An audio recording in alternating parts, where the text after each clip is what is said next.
Joining us now to analyze today's headlines is Chenjerai Kumanyika. He is an assistant professor of communication studies at Clemson University. Hi, Chenjerai.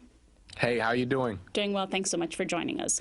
The U.S. and its allies have launched major bombing strikes in northeast Syria today, targeting the Islamic State group, which has reportedly kidnapped hundreds of Syrian Christians.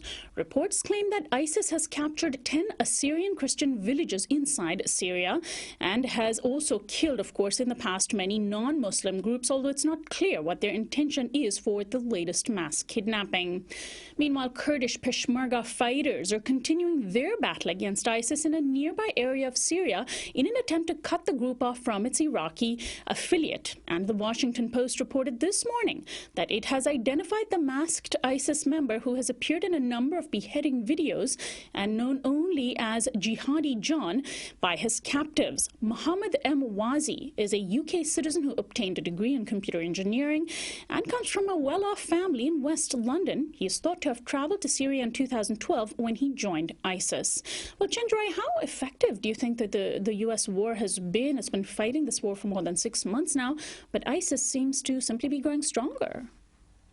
Well, Sonali, the situation in Syria is certainly of concern.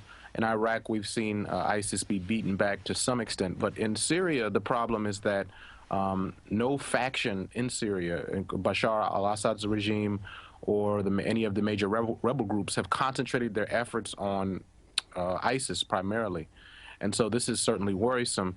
But there are some signs that elsewhere, ISIS is being beaten back. But I think that what we've just learned about this particular, terrorist is that it focuses our attention on the idea that the victory over ISIS won't come really through military force primarily. It's going to come as we win over people who are skeptical of American power, in the Middle East and everywhere else. And finally, an internal police investigation into the fatal shooting of a 35-year-old undocumented immigrant, Antonio Zambrano-Montes, in Pasco, Washington, has revealed that officers fired 17 bullets. Zambrano-Montes was killed on February 10th after police confronted him for throwing rocks at parked cars. A bystander's cell phone video of the shooting, which has been viewed over 1 million times, shows police chasing the unarmed man with his hands up in the air before he was shot. The fact that 17 bullets were discharged strengthens the case against police for overuse of force. The Mexican government, the ACLU, and others have lodged complaints over his death. Zambrano-Montes' mother traveled this week to Washington to view her son's body. The FBI is apparently monitoring the internal police investigation, and the news comes just 2 days after the Department of Justice and the FBI formally closed their investigation into the 2012 fatal shooting of Trayvon Martin in Florida and decided not to file any civil rights charges against the shooter, George Zimmerman. Well, speaking to the case of Antonio Zambrano-Montes in particular, Chenjerai, the New York Times and others called his death a Ferguson moment for the Latino community. Do you agree? Well, I think there's certainly some elements there that could make this like Ferguson. One is that you have a police investigating unit who's already raised a lot of skepticism in that community with the lack of transparency in the investigation and the refusal to really engage in a way that brings people confidence that there's going to be a fair investigation.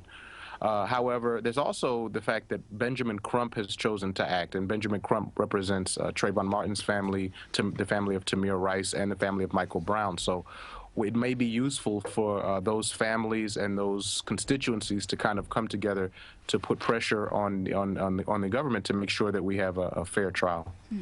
And the Federal Communications Commission is expected to cast a historic vote today to classify the Internet as a public utility in what will be a huge victory for net neutrality advocates. The vote, which appears to be happening in the morning hours as this program is being recorded, represents the culmination of years of work by grassroots organizations. The 3 Democrats on the 5-member FCC are expected to vote to preserve the Internet as a free and open arena.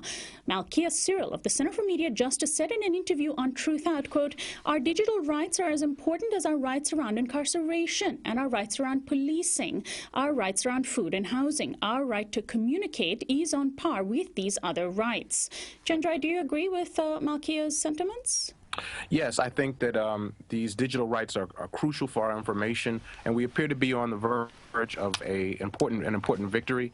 we're going to have to continue to fight. Those who feel net neutrality is important are going to have to continue to fight because major media corporations will try to fight these regulations.